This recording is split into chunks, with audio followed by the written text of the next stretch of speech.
Hello, my name is Dr. George Mochocki, and welcome to this is a series I'm doing for understanding business organizations. And this session, or chapter 14, or session 14, depending whether you're taking me at a college level, or you're taking me at a hybrid, that means both online and face to face, you're taking me strictly on a full online class, or you're taking me in one of my workshops. Today we're going to be talking about pricing.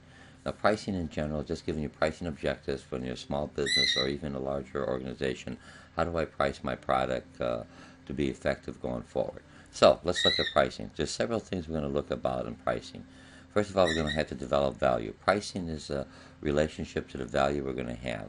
The second thing we're going to do is products survive through spending. Which products are like, no matter if we're in a recession or depression, or the economy's downturn, some products are always survival. Haircuts, cell phones, cable TV, a lot of other products like that are always what we call survivors. No matter what the economy, you may dip, but the people still are always searching for them. The next one, we're going to talk about total product offering. We're going to talk about product lines. We're going to talk about a product mix. Different product mix. We have different product lines that make up the product mix. Well, what makes your product different, or what value do you add that's different? Classifying different customers and services. You have to understand, what am I selling? Some products move faster. Some products I could charge more. Some products I could charge less. And then, industrial goods and services. We'll talk about how we price things for just a general. This is just a quick overview. You also have access to my concept maps and any handouts if you're taking me for any of my paid classes, like at the college or some of the workshops. Packaging. How do I package? Packaging is another way. It costs me to package, but some do I just have a colorful package, or I have a plain package? It depends who my ultimate customers are, and depends who they're looking for, what kind of a product they're looking for. Because pricing for consumer is basically the gauge, if I'm looking at for quality and dependability. And in brand awareness, loyalty, certain brands will allow me to charge more. Apple charges a lot more. Product development, we talk about the product life cycle. We go through introduction, maturity, and a decline. In each different stage, our product either goes up or goes down or levels out.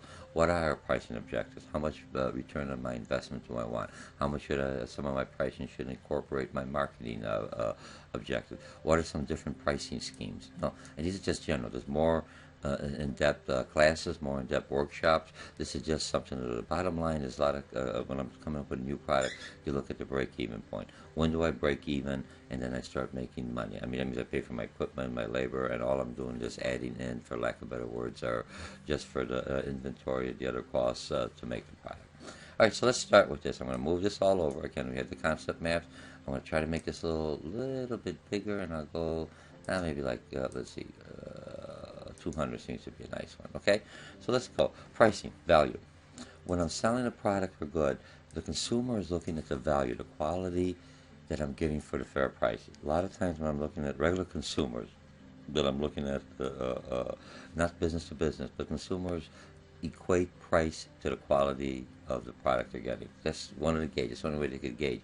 Even though it may cost me just as much or less to make the product, but if they have that perception, remember this when marketing comes in, that this is a better product. I got warranties, I got guarantees, I got the company's been around. I could charge more just for that brand or that reputation. Basically a good pricing objective. Okay, now adapting prices to new market is an ongoing challenge. Product development is the key activity in any modern business. American Marketing Association, value is the foundation of marketing. Remember, most products are similar. What value do I get? Now that could be actual value, or it could be perceived value. If I think that this product, I think this perfume in is going to make me more self-confident, it's going to make me more attractive to the opposite sex, that that's all in the mind. But the marketing campaign convinced me that that is a value and it is actually happening. So if Mind over matter. Okay, products to survive, spending cut. Just untouchable, spending cut. Internet, you need it. If you're looking for a job, you need to connect with your family. An expensive way to do telephone calls, so you utilize the internet. Cell phone service, again, you see everyone at all levels have cell phone service, even in developing countries. Cable television, I have to entertain myself. I have nothing to do. Discount apparel, always. People are always looking for a bargain. Haircuts and coloring, ladies, you still always want to look good no matter what. You're always going to save a few dollars or whatever to get your haircut, because that's like a luxury. That's like a relaxation for some.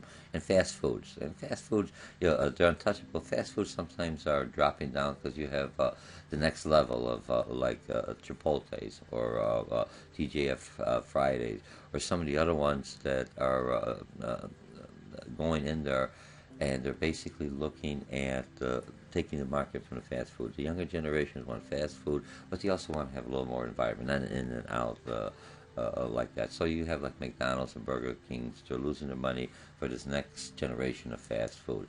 Should they change the model to adapt? And some of them are already. Some areas you see a McDonald's and Burger King is at the higher end, for lack of a better word. Expendable luxury handbags, I cut that out. Satellite radio, I don't need that. I got the regular radio. Specialty apparel, high-end cosmetics, and facial. Those are all things that if the economy takes a turn, if a person does not have what we in marketing call disposable income, then I have to price it. If I want this, I have to reduce it at high end to get people to spend that disposable income. Okay, when we talk about total product offering, in a nutshell, everything consumers evaluate when deciding whether to buy something, evaluate on many different dimensions, both tangible or intangible, something I can feel or something I perceive.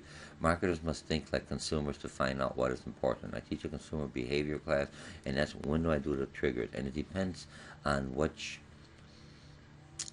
product I'm selling and who my customer base is. If I'm doing someplace in Barrington or Lake Forest, it's a little higher social class, higher income class. They expect more for the same simple products. I may going to like a food store or doing some service on my car, just working on the car, but they expect to have a better sitting room, expect to have more people serving me fresh coffee, donuts, roll, but they're willing to pay for it because that is the expectation. So when you're doing your feasibility study or any kind of a study to see should I open up the business, you already got the idea, how much should I price? You have to understand your consumer, your target market, who they are, how much they could afford, what are they willing, how much value do they want for their pricing. Some places just want to cut, some people go to for lack of better words, to the dollar store. They're looking for the bargain. They're not looking at stuff that's all over. They're looking for the best bargain for the good. So they're not really worried about the atmosphere, where other consumer bases do look at that. Okay, components, pricing. No, one thing, if I have a higher price or a lower price, you have to think about it.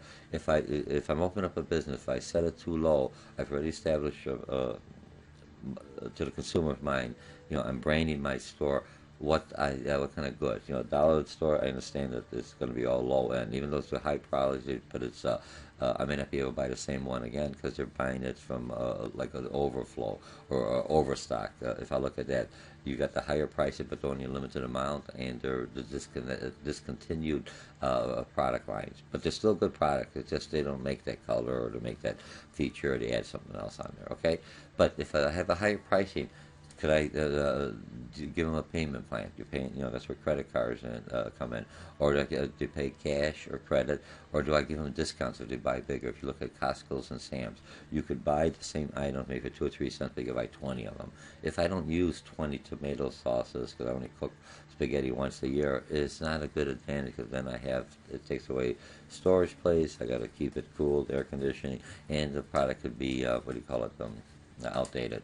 Now, you have store surroundings, that includes in the pricing, guaranteed brand name, service and speed delivery. Look, UPS, I could get it in 3 days. I want it next day, I pay triple the amount, but they'll deliver it to me next day because price, you want to pay for it, we'll service you. Remember, as a business operation, if customers are willing to pay my price, we talked about the equilibrium price in marketing, how much I would be able to make the products, at what price I can make a profit, and consumers are looking at how much I'm willing to pay for it. And that in-between price, that intersection, that's the price that equilibrium, that the fair market, that the capitalistic or the market system adjusts to, and that's the price I should be able to sell a lot of stuff. I could go higher than that price, but I got to give some value, and the customer has to think that he or she is getting more value for that. Image by advertising.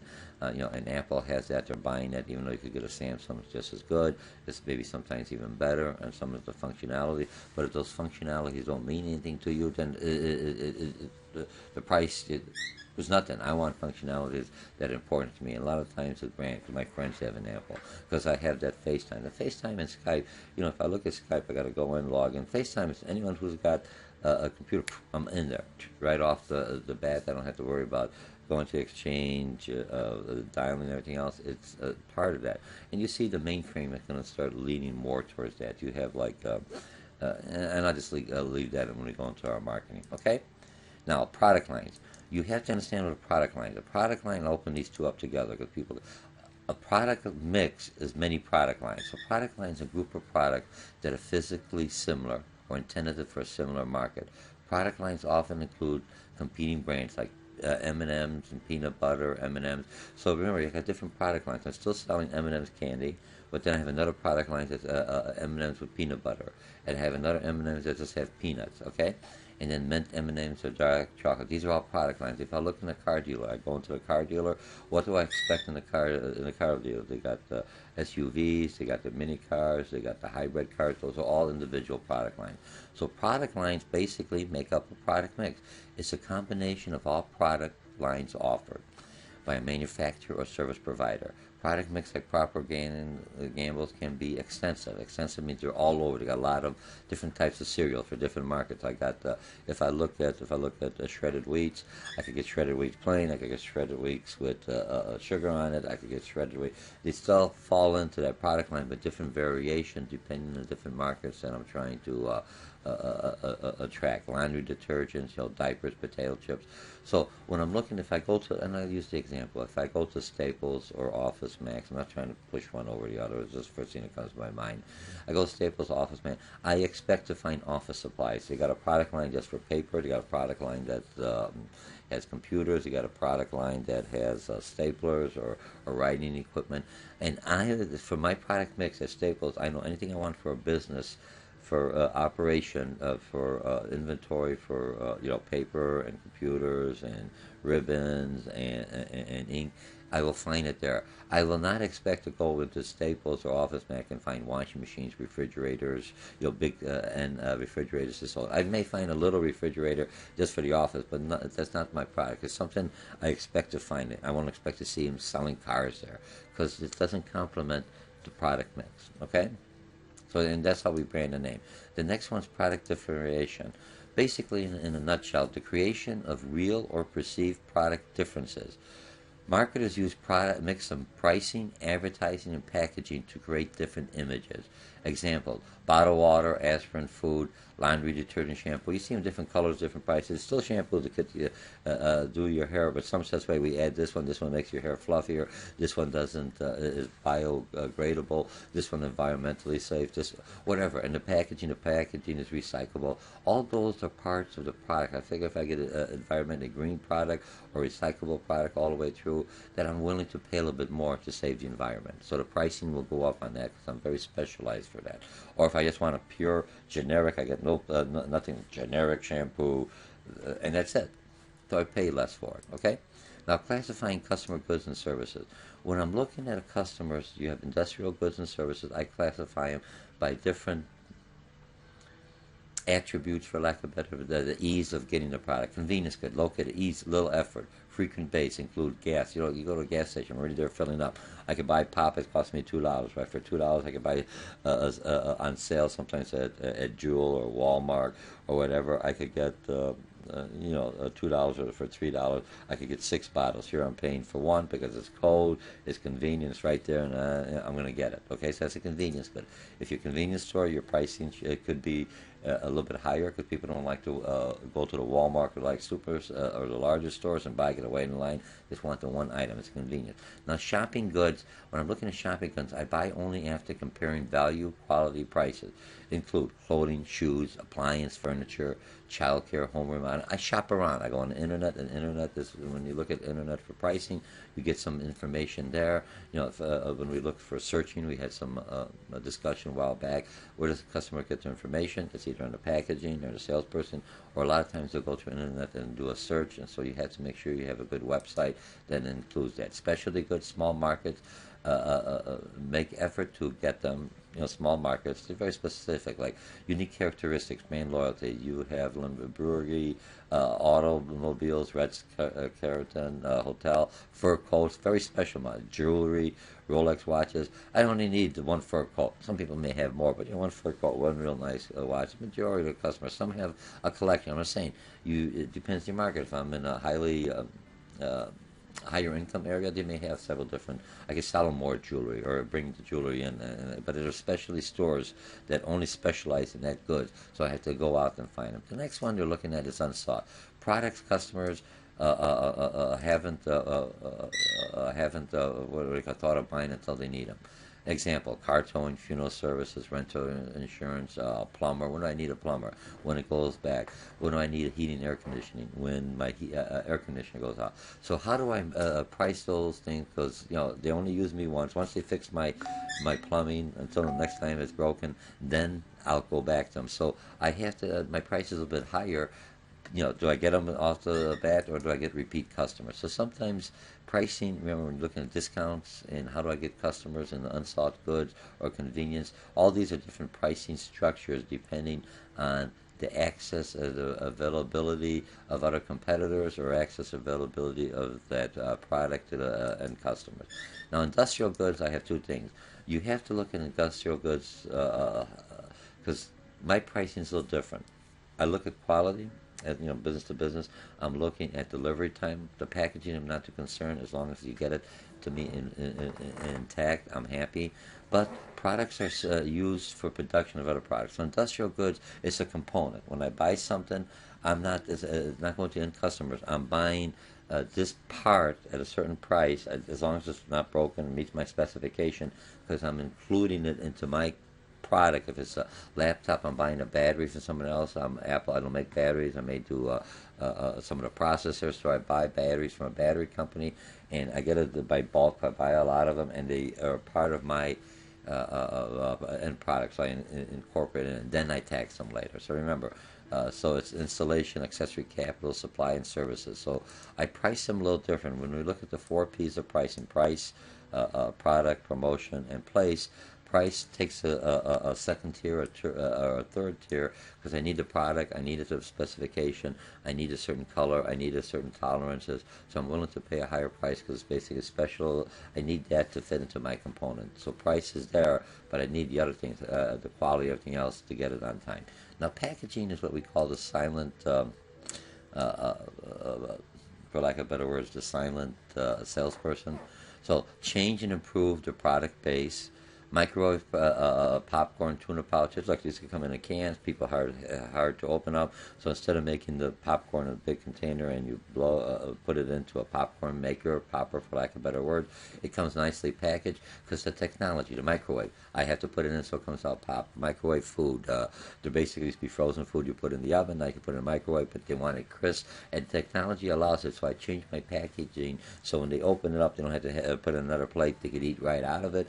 It's sort of packaging, that price is included because I needed a package to include it because customers, it's utilized in the person utilizing my my product. Or I package it, if you get a little CD disc, I package it so no one steals my product. So it costs me more because, you know, if you try to open up some of those packages, you gotta have a razor blade, a knife, a saw, but it's there so no one walks off the little thing. You can't put the big package, a little a flash drive, you could put it in there. You know, McDonald's got green packaging if they want to start out more environmentally, what do you call it, conscious. And if you look at now, you have to put all the food, different qualities of calories and everything else, that the ingredients of the McDonald's. So how do they do it? They don't have in every wrapper. When you come into McDonald's, they'll have a big thing and they'll have every item they have in the breakdown. If you get a magnifying glass, if you read it, oh geez, but there's a cost to that. So that cost is already added in. If I'm required by a state law or the government that I have to package it, I have to put that on every package. So I have to make sure that the ingredients are in there, so that additional cost of labeling and putting everything in there will reflect on my pricing of my packaging, which is basically passed on to the consumer. Protect goods, explain the benefits, how much information I can put on there, and you can't make it too small, or they usually write it real small when they're trying to hide something, but when it's real large, it's, hey, we're the number one, we're the best product, easy to use, works with Microsoft 2020 or 2030 or whatever. Because as a salesperson, as a consumer, I'm looking, oh yeah, I don't need all that writing when I'm doing it for business to business, because I already know you meet my specification, warranty information. We got 2 years, same price, everything else. Oh, this one got 3 years warranty, this one too. I'll buy this one because I'm getting the same value for the same price. Okay, so I take care of packaging, understand branding. When I look at branding, now this is something because I could add on. Brand is a name, symbol, or design that identifies goods, services, and distinguishes them from my competitors. A brand that has exclusive legal, so that's a brand, okay? Makes me different. I got my brand out there, so I know General Mills got their own brand at the bottom. I got a logo, but that's their brand. So you understand, when I buy that brand, I always have good service. I buy that brand, that's not so good, so I may avoid the brand or give that brand as a gift. People look at different things. I want them to have this, but I don't want to have an apples too much, so I give the off brand. It may work, but it's free, so some people are happy with that. Okay, so that's brand.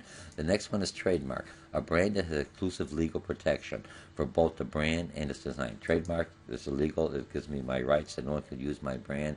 Because if I have someone using my brand and they don't have the same quality, I'm thinking I'm using, and you have a lot of knockoff brands like Duracell, good batteries, but you're out there and, you got this knockoff, illegal copies of national brands. And those are, they still have the Duracell, but, if you're getting it for $2 and usually $5, what's wrong with it? The other thing is what do you call generic goods or private labels that look like Duracell. It's legal. They just change the word from the U to put an A, Duracell, and people have the same color. Technically, they're not infringing on this because our consumers are looking at it, think they got a Duracell, but they got a Duracell that, for a less price. If the pricing is too low, what's wrong? It's either stolen or it's a knockoff, or there's something wrong with it. So, or sometimes you just get a good deal. If you go to a flea market, you may get a good deal. But, all right, so I'm not going to say, but just beware, because pricing, if I'm always paying $20 for something and I'll get it for $2, hey, wait a minute, there's a disconnect. What happened? Okay? And the manufacturers' brands, manufacturers distribute products naturally. Dealer private label brands. The Sears, has their own brand. Even Home Depot, or I go to Costco's or Sam's, they got their own brand. And it's basically other companies. When we talk about break-even point, they are at the process. They can only sell so much underneath the brand name.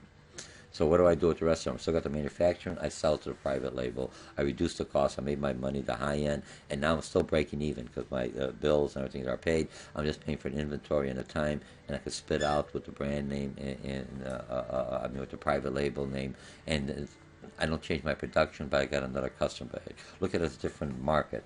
I could only sell so much at the high end, and I just reduce it. Maybe the quality is a little different. Maybe the manufacturing techniques a little different. Maybe the specifications aren't as tight, but I could still sell it underneath a private label at a lower price, and I'm still making money. Okay, because I have to understand so many people are going to buy the brand names, other people are going to buy the manufacturers.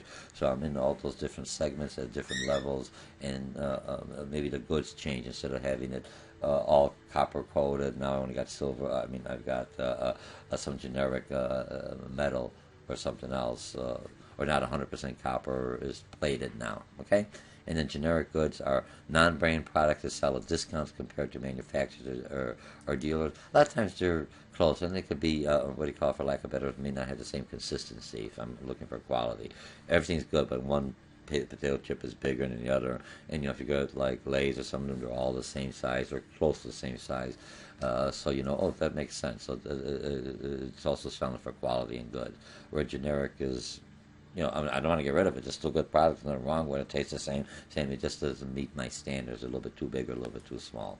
Okay, and knockoff brands, and then brand loyalty, a degree to which customers are satisfied and committed to future purchases. Apple has a following. They have like groupie following. They'll only buy an Apple product no matter what. Even though the other manufacturers may have more functionality, I'm a loyal. You have a lot of cultures. Hispanics are very brand loyal. So they once I get an Hispanic or Latino pop, not all. I'm looking more like for the Mexicans, first generations coming in from Mexico. They're very brand loyal. They trust it. They love it. They like it. They'll stick with that brand, and they'll buy other products that the brand's making because they trust their quality, or that's environmentally safe. Okay, so brand loyalty. You have that brand association, linking brand to other favorable images like celebrities, geographic area, how quickly or easily a given brand name comes to mind when someone mentions the product. McDonald's, what do I think? I would think of Big Mac. You may think of the Quarter Pounder or something. You know what I mean? So, or Burger King. You may think of other things that you like out of that with the brand association. Brand manager is a person responsible for a particular brand, handles all elements of branding, marketing mix, the value of brand name and associated symbols, awareness, loyalty, perceived quality images, and emotion.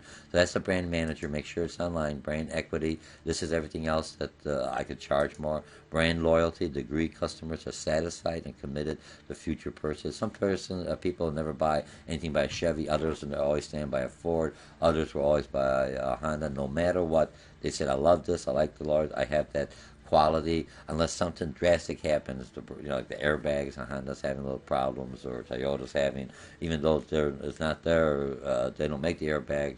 Toyota, I think, is making them, but it's part of their car, and they didn't do the recall on their own, and they're waiting for the government, so now they're going, hey, maybe they're not that conscious about me as a consumer. So the brand loyalty could be eroded. How do I keep that up? We are changing. You come on in, we'll give you a whole new airbag. We'll pay for your time off. We'll give you a lender car or a rental car for free if you come in. If we can't fix it at that time, we'll do it in 2 hours. Okay, and brand assistance will not accept substitute brands and prefer one brand over the other. Okay, so that takes care of loyal. And I could charge, remember, my pricing is higher in the product development processes. When I develop a new product, I'm doing a lot of research and development. That's why when we go into the product life cycle here next, you're going to find out that this idea generation is important. So based on customers' needs, right, I come up with an idea. I do product screening, find out what the customers really want. I analyze the product, focus on cost estimates, sales forecast, how much customers are willing and all this, side product. I says, will you be willing to spend this much for this product B or C? And then I look at different prototypes. I try it. I do some concept testing, right? And because make sure do they like the product and how much value did they see out of it and how much you think I should charge, and then I commercialize, bring it to the market, promoting product distributors, retailers, and developing a promotional campaign. So this is how I develop a product, so I have a good idea of how much to charge. Now the next one, if I'm looking at, I'll move this over a little, if I'm looking at the product life cycle, all products go through the introduction, the growth, the maturity, and decline. Introduction, different stages for each, and I change it. Introduction, I'm trying to recoup my research and development. Low profit or loss, all electric cars, 3D. So how much do I charge? I can't charge too much. You'll never buy my product. And so I got to have that price a little bit higher. But look, you're saving the environment. So I'm pushing my thing, environmental safe. It's a renewable energy. Okay, and then now, so there's not too many competitors. I could charge what I want. But still, where the customer's going to pay for it, not what I want. Because if it's too high, the equilibrium price, you're not going to buy it. But as I'm growing, now competitors are saying, oh, George, you're selling this, and I'm making some money off of this, I'm going to come in. So now I have to either drop my prices to compete it, or I can still high, but I got to add more value. So more competitors, hybrids coming in there. Now to maturity. Everyone knows my product. Everyone is familiar with my product. I already know the pricing. Everyone knows how much is a good price, how much is not a bad price. So basically, my product, the pricing stays. Now all of a sudden, I'm getting rid of decline. The product's going down.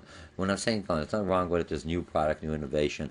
Now you see the television, high definition television used to be $2,000. You could get them now for maybe $600 for a real big one. Why? Because the new television is the curved television. That's back up to $4,000. So they're back into the introduction. They'll grow. Competitors will come in, maturity, and even that product will go down. So the product life cycle, you have to understand where your product is in the product life cycle. If it's new, I can still charge more because I have new customers coming in. When I coming into the growth, competitors are coming in, so I'm very price sensitive because my competitors are trying to sway customers from my product to their product, and how much is worth. And the maturity, everybody knows the product, what I'm getting, and the pricing, and the decline. How do I recoup and get rid of the products that I'm trying to sell off my inventory, so I reduce my pricing. And the same thing in the store. I got too much of the same thing. How do I get rid of it? Okay, my pricing objective.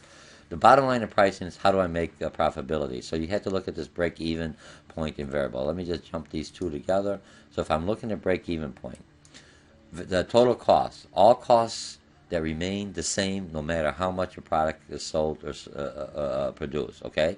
So no matter, I have a fixed cost. I have the manufacturing, my labor costs are fixed, my rent is fixed, my electricity and insurance, those don't change. I got to have those. I pay that for everything else just to make even one product. That's my fixed cost.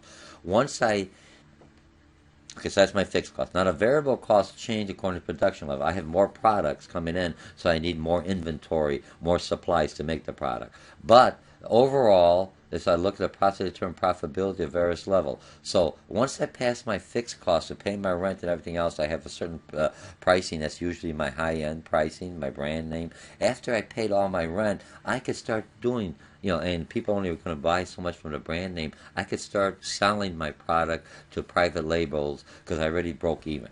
Okay, so that's my break-even analysis. So that's where I come in. I create an image, pricing objective. What's my image? Profitability, always number one. Do I create an image? You pay higher for price, or my product is always under $2 or under $3. That's a value. McDonald's, if I look at the value meal, the 99 cents. It's still good, but that's an image to bring people in. Those thrifty people to buy the 99 cent hamburger, to buy the big fries and everything else, that still pay as much as they would the value meal. Building traffic brings people in. Achieving greater market share, depending if I lower my price. Remember, if I come in I'm better off coming with a higher pricing objective, and then just give them the discount so that they think in their mind they're getting the quality and further social objectives in the short run.